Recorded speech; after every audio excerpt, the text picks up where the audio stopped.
If you want to know what a motherfucking boss looks like, bitch, you looking at one. A bitch that handles big business.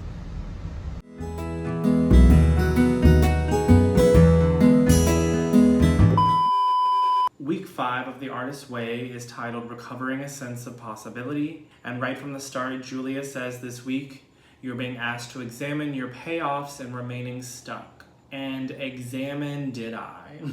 Week 5 turned out to be the most monumental week I've had since the first. And even then, I think week 5 takes the cake. Week 1 was fun. It was like, OMG, you guys, the synchronicities here are crazy. This book is magic. Week 5, unglamorous, tough. But I emerged on the other side, my perspective totally shifted, and my spirit completely renewed. Hallelujah, hallelujah, hallelujah. And I'm very, very grateful. So with that in mind, I wanted to infuse this week's video with a fresh, fun energy, and I hope you enjoy. So, as evidenced in last week's video, I got sick. That was literally day 1, where it was just coming on and I was still in denial. But by the end of that night, there was no doubt in my mind. My immune system had been compromised. I initially got up thinking, I work from home. My life is chill. I've got this. I had to force myself to go to Publix and collect supplies like tissues, soup ingredients, herbal teas, and medicine. I napped several times throughout the day and generally didn't do a single thing. But I figured, this is the worst of it.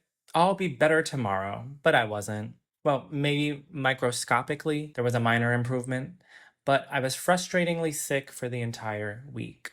And let me tell you, this was the worst week for me to get sick. I was behind on my work project. I had a table read for my friend's short film that was coming up. I was supposed to be further developing my idea for the film festival since the deadline's approaching. And my mom's birthday was on Thursday. Yet all I could do was let go and let God. I had to rest. I couldn't make it to the table read, and I did what I could on my work project without overextending myself. What made this situation just a little bit harder was that I committed to a YouTube detox that began the very first day I was sitting at home sick. Even when you know a habit has overstayed its welcome and you need to break it, it's uncomfortable to let go. Listen, being sick, I wasn't even going to the gym. I couldn't do anything but sit.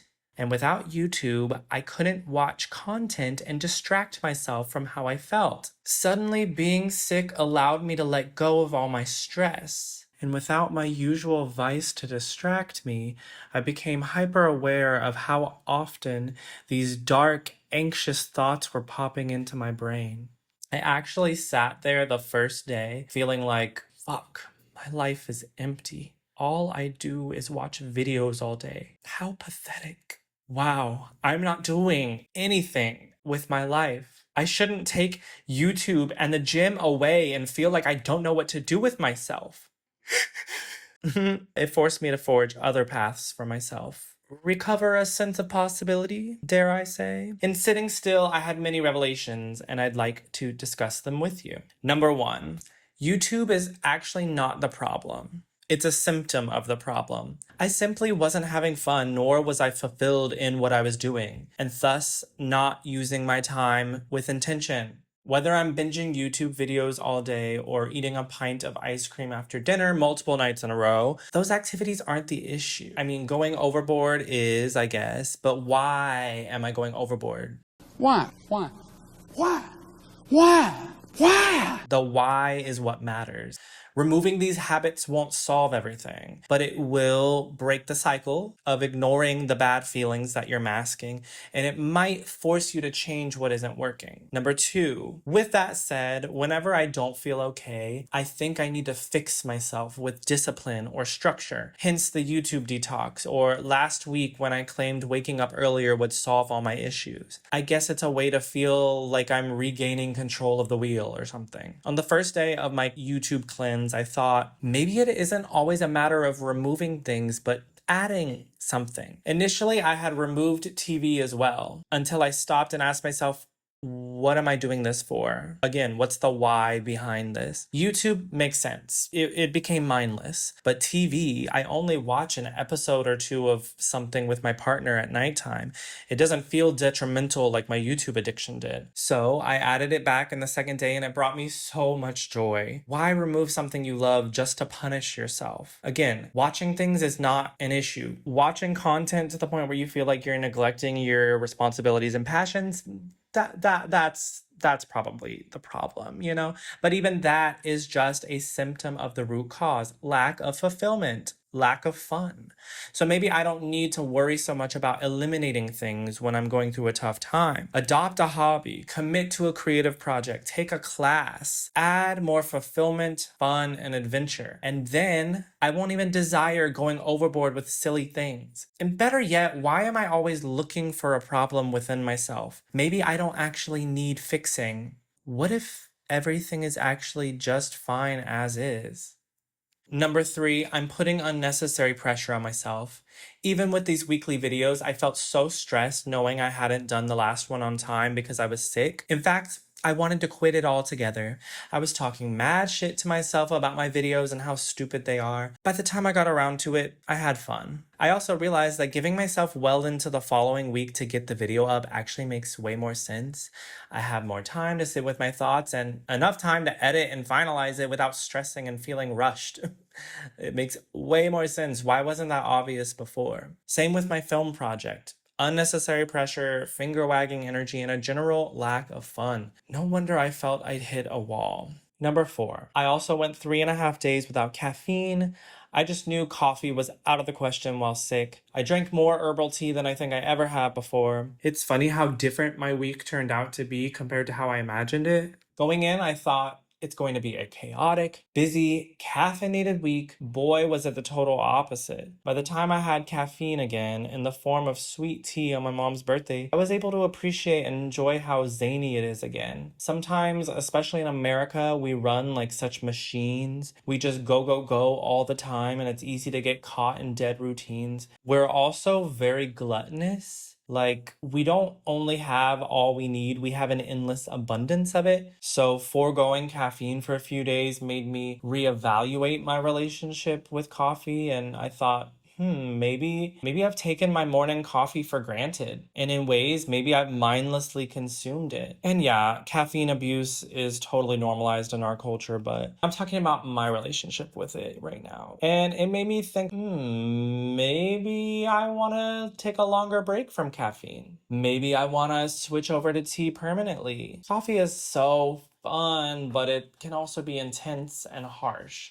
And I've heard when you quit, your energy levels return to their natural state. And I just love to feel how much energy my body naturally has. So put a pin in that. Number 5, I honestly came to understand the importance of slowing down and doing nothing at all. I don't feel like I have a super busy, stressful life, but for a while now, I've still felt like I'm barely keeping my head above water because that's how my mind is operating. At one point in time during this week, I even wondered, what do I want? Because I'm stressing myself out with all these thoughts and pressures, and then I'm trying to forget that stress by consuming the ideas and lives of others via social media or cramming content mindlessly down my throat for some cheap dopamine. And as a result, I wind up not working on my creative projects that would provide true fulfillment, peace, and joy. What do I want? That question came at the start of the week, and thankfully, in more optimal health, I can say that I do know what I want. But when you sit around thinking and not doing, yeah, you'll get to that point. If anything, I sometimes feel overwhelmed because there's so much I want to do. But as long as I spend my time walking my path and no one else's, I'll feel comfortable where I am and I won't question myself. I know who I am and I know what I want. And better yet, I know how to get it. Number 6, I've also practiced not responding immediately, letting messages sit for a bit. I was just draining myself constantly in all these various ways. Even social media, which I mostly stay off of these days, Yeah, it makes it easy to not feel bored for a few minutes, and it can even be entertaining. But on the flip side of that coin, just a few minutes of scrolling often leaves me feeling left out, insecure, disappointed, disliked, unsuccessful, lazy. I mean, the list goes on. I'm so busy minding other people's business that I forget about my own. I actually have so many passions and outlets that bring me joy. Even now, I'm writing this script on my word processor, feeling very fulfilled in a way that I haven't in quite some time. Or now, speaking the words I wrote into the microphone. Or now, editing this video. I'm having so much fun in this process, and I'm actually being my most authentic self. And I think that's where we have the most to offer the world. Additionally, I think it's important to create and connect with others in an authentic, human way that makes us feel warm and worthy, not the opposite. Again, social media isn't inherently the problem, but it's worth analyzing by design. And certainly, it's every individual's responsibility to be honest with yourself about your relationship with social media, how you use it, and how it makes you feel. Each day, I thought surely the next day I'd be back to 100, and then wasn't. But I did get better little by little each day. Thankfully, I was doing better enough by Thursday to spend time with my mother. Her birthday is Juneteenth, so I had it off from work, which is a cute blessing. We had yummy food and ice cream right in my hood, and I felt so lucky to live here. I'm so grateful my mom has been granted 62 years on Earth, and I've gotten 32 myself. I love her so much.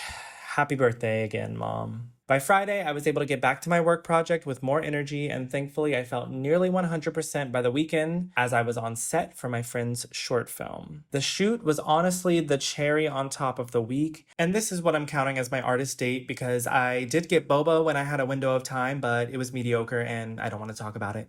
I've mentioned my own project and the upcoming deadline for the Comedy Film Festival. As I said earlier, I went into the week stressed, mostly because of how behind I am on that, but being sick and having so much else going on, I just had to let it go for the week. It was actually so nice to act in my friend's project. I feel like I've forgotten that my entire filmmaking journey began because I wanted to create opportunities for myself to perform. I feel like I almost forgot that I'm an actor altogether. I haven't valued myself in that way for a while, or maybe I've been too distracted wearing other hats to remember where my passion all began. But it was so fun to just shine like the star that I am. I made people laugh so much.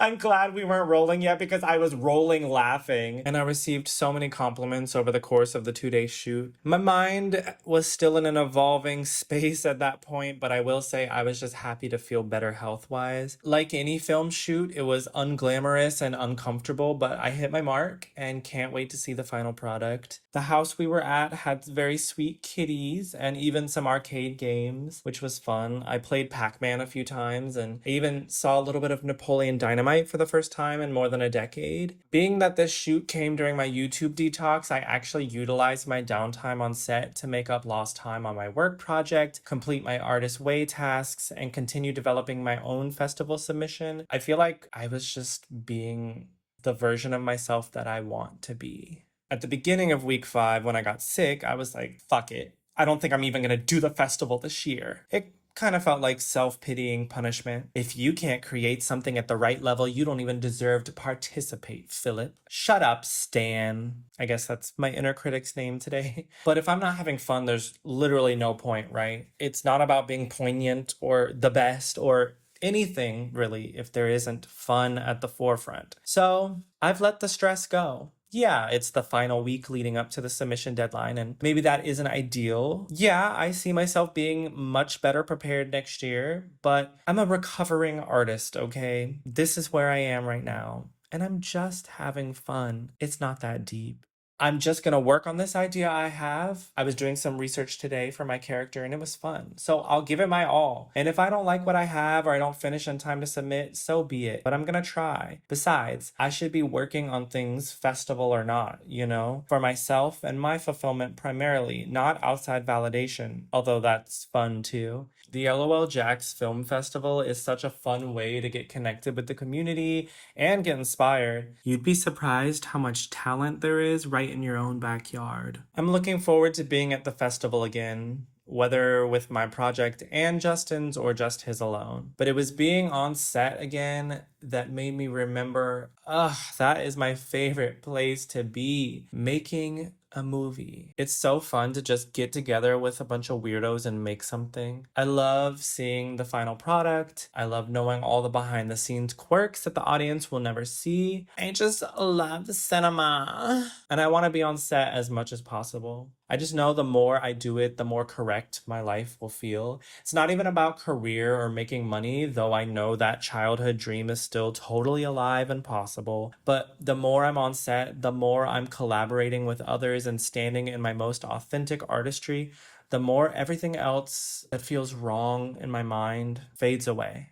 What was most exciting was getting to know my co-star, who I'll admit I called a man-child day one. I was judging. On day two, when he and I had a break, he talked to me about what connects us, filmmaking. He complimented my talent and said he thinks I'd be an asset to his friend and the team he usually works with. He showed me some of their shorts and honestly, I was blown away. It was very impressive conceptual work and I cannot wait to get involved. As someone who moved to Los Angeles at 22 to pursue a career in film and television and sort of felt I had to let my dreams die upon moving back to my hometown, it feels so electrifying when I see the inspiring stuff going on in my very own neighborhood on a single weekend. Lastly, I saw a local casting call on Facebook for a short being shot by a talented cinematographer. Usually I'd be like, and go watch more YouTube videos. But I remembered this week that I'm a talented actor and I love acting.